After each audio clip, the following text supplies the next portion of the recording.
गुजरात के अहमदाबाद में 12 जून को हुई प्लेन क्रैश ने पूरे देश को हिलाकर रख दिया। अहमदाबाद से लंदन जा रही एयर इंडिया की फ़्लाइट टेक ऑफ होने के कुछ मिनटों बाद ही क्रैश हो गई। इस दुखद हादसे में 241 लोगों की मौत हो गई। मौत इतनी भयानक तरीके से हुई कि अब उनका जो शव है उसे पारंपरिक तरीके से पहचानना मुश्किल है। ऐसे में लोगों की पहचान करने के लिए अब डीएनए टेस्ट किया जाएगा। ये डीएनए टेस्ट कैसे होगा, कैसे लोगों की शिनाख्त होगी और क्या पूरी प्रक्रिया का पालन किया जाएगा, इस पर विस्तार से बातचीत करेंगे हमारे साथ सर गंगाराम हॉस्पिटल में जेनेटिक्स एंड जीनोमिक्स डिपार्टमेंट की वाइस चेयरपर्सन डॉक्टर सुनीता बजानिया हैं। सीधा उनसे बातचीत करते हैं। जो वहाँ पे हादसा हुआ है अहमदाबाद में, तो वहाँ पे जो बॉडी है वो इतनी बुरी तरीके से जल गई है कि उसको आइडेंटिफाई करना बहुत मुश्किल हुआ है। तो अब मैम उस केस में कैसे लोगों की डीएनए सैंपलिंग की जाएगी, कैसे उनके बॉडी के पार्ट, क्योंकि कई हिस्सा ऐसा होगा कि जो गायब हो चुका होगा जिस प्रकार से हादसा हुआ है, तो उस केस में कैसे किन बॉडी के पार्ट्स को लिया जाएगा, कैसे उसे कंटेन किया जाएगा और कैसे इसकी सैंपलिंग होगी मैम? जी, तो ये पूरा जो जिम्मा है सारा फोरेंसिक साइंस का है। और वहाँ पे क्या किया जाता है कि अगर मान लो हमारे पास कोई एक शव पड़ा है, उसमें से हम ढूंढेंगे कि कौन सा टिश्यू है जो जहाँ से डीएनए निकल सकता है। एकदम कम्प्लीटली राख हो जाने से नहीं मिलेगा, लेकिन बाय चांस कोई उंगली मिल गई या कोई हड्डी का पीस मिल गया या कुछ थोड़ा बहुत स्किन का टिश्यू अगर मिल जाता है तो उसको लेके और अपने टिश्यू में डाल के, एक कल्चर मीडिया होता है, लिक्विड सा होता है, उसके अंदर डाल सकते हैं जिससे वो प्रिजर्व हो जाता है। फिर लेबोरेटरी में जब वो जाएगा तो उसको उसी तरह से लिया जाएगा, चाहे वो स्किन हो, चाहे वो बोन हो, चाहे वो कोई भी हिस्सा हो बॉडी का, जैसे इसमें दिखाया जा रहा है। हाँ जी, जैसे इसमें रखा हुआ है तो वो टिश्यू है ना। तो उस टिश्यू को पहले लाइज यानी उसको होमोजिनाइज किया जाता है, उसको थोड़ा तोड़ के, क्योंकि सेल्स निकालने हैं उसमें से, है ना। हड्डी जो है बहुत सॉलिड ऑर्गन होता है, तो उसको क्रश करके उसके अंदर से जो सेल्स हैं उनको भी तोड़ना होता है, क्योंकि उसके अंदर न्यूक्लियस है, उसके अंदर डीएनए है। तो पहले उसको सारा तोड़ के उसको अलग करना है, उसके बाद उसको सफाई से निकालना है, बाकी चीज़ों को हटा देते हैं और डीएनए ही केवल बच जाता है इस छोटी सी ट्यूब में। तो इस तरह से एक्सट्रैक्शन का एक बहुत ही स्टैंडर्डाइज्ड तरीका होता है जिससे कि निकल जाता है डीएनए। तो मैम अब जैसे वहाँ पे जो हादसा हुआ है, तो जैसे आपने बताया कि कोई भी चीज़ें उठाएंगे, चाहे उंगली मिल जाए, चाहे कोई भी बॉडी का पार्ट मिल जाए, तो मैम किसी भी बॉडी के पार्ट से वो निकाल के उसकी सैंपलिंग शुरू कर देंगे। तो मैम ये क्या मेल और फीमेल में क्राइटेरिया सेम रहेगी या डिफरेंट रहेगी, या जो बहुत छोटे बच्चे थे, जो 1-2 बच्चे थे, तो उस पर भी क्या प्रक्रिया सेम रहेगी, क्या करना है? सेम रहती है। इनफैक्ट हम तो अनबॉर्न बेबीज़ का भी डीएनए टेस्ट करते हैं, तो वो भी सेम रहता है, बस टिश्यू चाहिए। लेबोरेटरी को ये नहीं मालूम है कि वो एक लड़के का है या लड़की या बूढ़े इंसान का है कि बच्चा, सेम तरीके से डीएनए एक्सट्रैक्ट किया जाता है। अच्छा मैम, जैसे कि आपने बताया कि सेम तरीके से एक्सट्रैक्ट किया जाता है, तो जब सैंपल लेते हैं तो क्या देखते हैं, और मैम उसकी सैंपलिंग की मिलान के लिए किसका मतलब वो जो किसका मतलब उनको चाहिए? हाँ बिल्कुल, डीएनए तो मिल जाएगा, लेकिन उसकी पहचान कैसे करेंगे कि ये इस इंसान का डीएनए है, या तो उसका डीएनए का जो रिकॉर्ड है वो पहले ही हमारे पास हो, अथॉरिटीज़ के पास, जैसे बहुत सारी कंट्रीज़ में रहता है।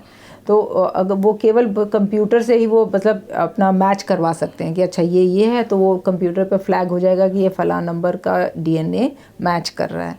मगर यहाँ पे ऐसा है नहीं, तो यहाँ पे फिर रिश्तेदार, नियर एंड डियर वंस के साथ ही मैच करके देखा जाता है, क्योंकि ब्लड रिलेटिव, जैसे हर बच्चे को जो डीएनए मिला है वो अपनी मम्मी और अपने पापा से मिला है। तो जो हर डीएनए का जो क्रोमोसोम होते हैं वो 2 कॉपीज़ में होते हैं, XY। हाँ, लास्ट जोड़ा जो है वो XY होता है, वरना 23 क्रोमोसोम्स के पेयर है। एक क्रोमोसोम जो है वो एक डीएनए की तार है, इतनी लंबी कि जिसके ऊपर हज़ारों जीन्स बैठे होंगे, मतलब मिलियंस ऑफ लेटर।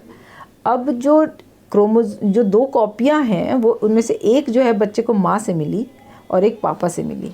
अब उसमें जो सीक्वेंस था यूनिक, वो मम्मी का आया और यहाँ पे पापा का आया, है ना। अब हर इंसान की पहचान डिफरेंट है, क्योंकि हर, समझ लो, 1000वें लेटर पे एक बदलाव आ जाता है। तो इसलिए हम आपकी शक्ल बिल्कुल नहीं मिलती है, क्योंकि हमारे अंदर जो चेंजेस हैं वो हमारे अपने हैं। इसी तरह से मम्मी से आया ज़रूर, 1/2 of the DNA has come from one parent, but it is still not ditto same। वो एक तो कॉम्बिनेशन वगैरह रिकॉम्बिनेशन करके कुछ हिस्सा माँ का आया कुछ पापा का आया, तो वो एक अलग से ही डीएनए की तार बन गई और उसमें भी कुदरत नई चेंजेस लाती है। तो पहचानने के लिए, हर किसी के इंसान की पहचान करने के लिए डीएनए को मैच किया जाएगा from, best is to match it from both parents, मम्मी या पापा।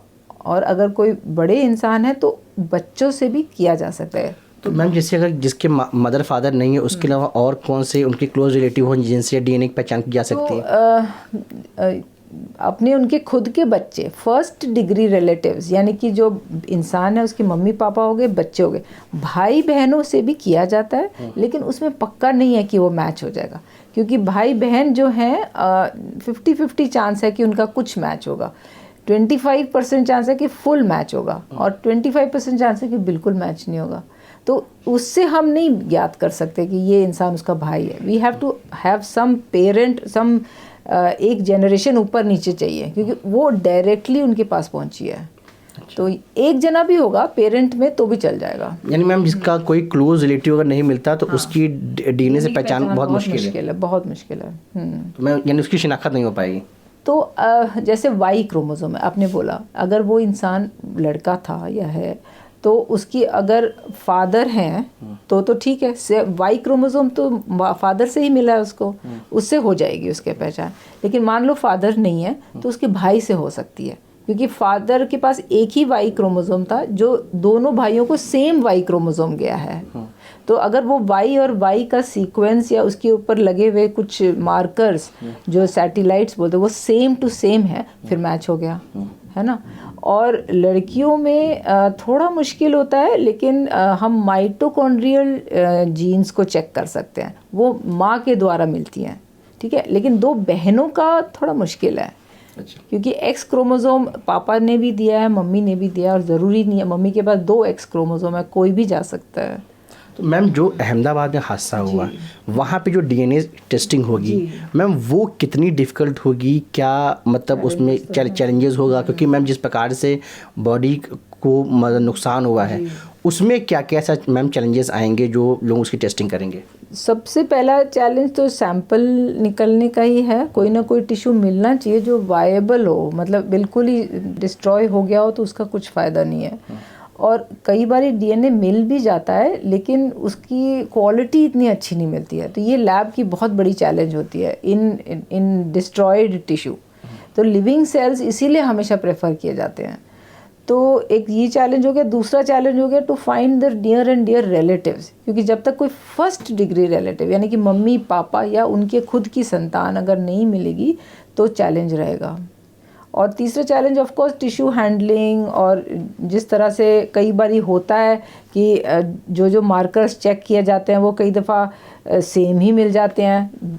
हम चाह रहे हैं कि जो किसी भी पोजीशन पे 2 कॉपीज़ होती हैं तो दोनों कॉपी थोड़ी थोड़ी डिफरेंट हो। जैसे इसमें मान लो एक लेटर ए है तो दूसरे में सी होना चाहिए, तो हम पहचान पाएंगे कि अच्छा मम्मी का ए इधर आया और पापा का सी इधर आया। अगर दोनों ही ए हैं तो पता ही नहीं चलेगा कि ये मम्मी से आया है या पापा से। तो इसको बोलते हैं थोड़ा informative, markers should be informative, तब जाके हम थोड़ा बहुत बता सकते हैं। बट ये इतना बड़ा चैलेंज नहीं है लैब। मैम ये जो टेस्टिंग होती है, हम कुछ डायग्राम्स अगर आप थोड़ा समझा पाएँ, कोई जो टेस्टिंग कैसे मैम टेस्टिंग वहाँ पे भी होगी? जी, तो ये एक सिंपल सा एक डायग्राम है, मैंने इंटरनेट से निकाला है।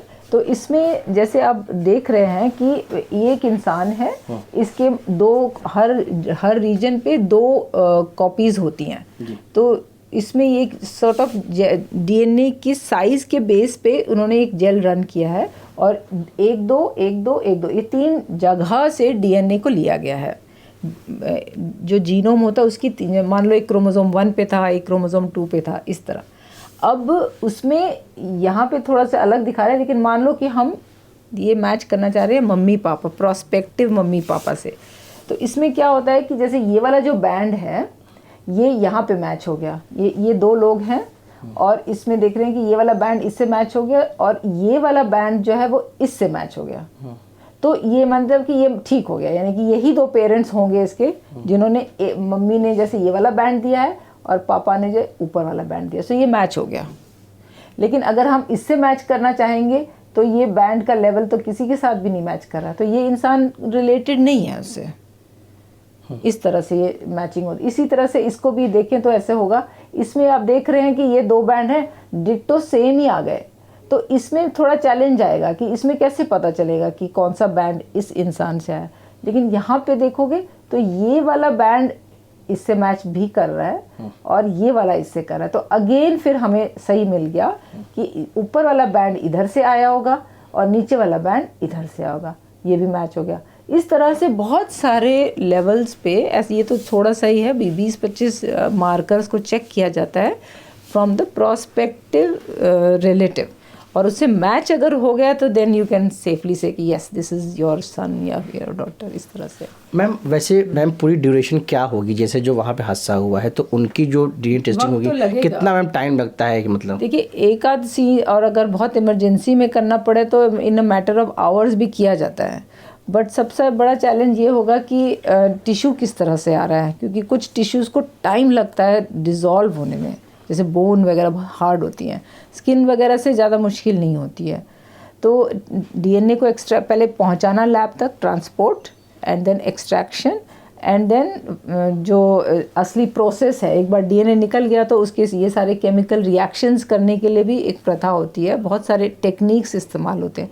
आजकल के दौर में हम लोग नेक्स्ट जनरेशन सीक्वेंसिंग भी करते हैं, जिसमें सारा ही सीक्वेंस पढ़ लिया, इसमें तो बीच बीच में लिया है, उसमें सारा सीक्वेंस करके देख सकते हैं कि हाँ चलिए ये सारा सीक्वेंस ACTG हो रहा है, ACTG, तो उसे मैच किया। वहाँ वाले में कितना समय लगेगा अहमदाबाद वाले केस में? हाँ आई डोंट नो, 1 हफ्ते तो लग ही जाएंगे, 1-2 हफ्ते। मतलब मैम एक आदमी करनी है या पूरा जो है, मतलब एक आदमी का अगर कोई सिर्फ करना चाहे तो कुछ दिनों में हो सकता है। मैम जैसे कितना दिन? मतलब लैब तक पहुंचने में 2 दिन और फिर और 2 दिन डीएनए वगैरह निकलने में और 2-3 दिन, उसमें तो हफ्ते में लगा लो आप। मैम जैसे मैम 241 लोग हैं तो मैम ये कितना समय लग पाएगा? मतलब इसको मैम डिपेंड करता है ना मैन पावर कितनी है और कितना उनके पास क्षमता है सैंपल्स को हैंडल करने की। तो अगर इतने सारे इकट्ठे ही करने लग सकते हैं तो वही 2-3 हफ्ते में निपट जाएंगे। या फिर अलग अलग लैब में भेजना पड़ेगा? अलग अलग लैब में भेजेंगे तो भी ठीक रहेगा, क्योंकि जल्द से जल्द in order to save time they have to distribute it to more labs. Yes, लेकिन मैम लमसम एक व्यक्ति का डीएनए सैंपलिंग करने में हफ्ते बाद? हाँ हफ्ता करने को इंसान 2 दिन में भी कर सकता है, लेकिन देखा जाएगा उनकी लॉजिस्टिक्स को देखना होता है कि कितना प्रैक्टिकलिटी है इस चीज़ की, है ना। हमारे पास कोई सैंपल आता है मान लो नॉर्मली, तो हम उनको बोलते हैं हफ्ते में रिपोर्ट देंगे आपको। इस तरह से होता है। मैम यही प्रक्रिया का पालन जो आपने बताया वो मैम उस वहाँ केस में भी होगा जो अहमदाबाद में प्लेन क्रैश हुआ? जी बिल्कुल बिल्कुल बिल्कुल। शुक्रिया। ये थी हमारे साथ सर गंगाराम हॉस्पिटल की डॉक्टर, जिन्होंने बताया कि जो अहमदाबाद में प्लेन क्रैश हुआ उसमें जो लोग मारे गए उनकी पहचान के लिए जो डीएनए टेस्टिंग होगी वो किस तरीके से होगी, क्या प्रक्रिया का पालन किया जाएगा और किन चुनौतियों से उन डॉक्टर्स को जूझना पड़ेगा जब वो उन लोगों की जो है डीएनए टेस्टिंग करेंगे।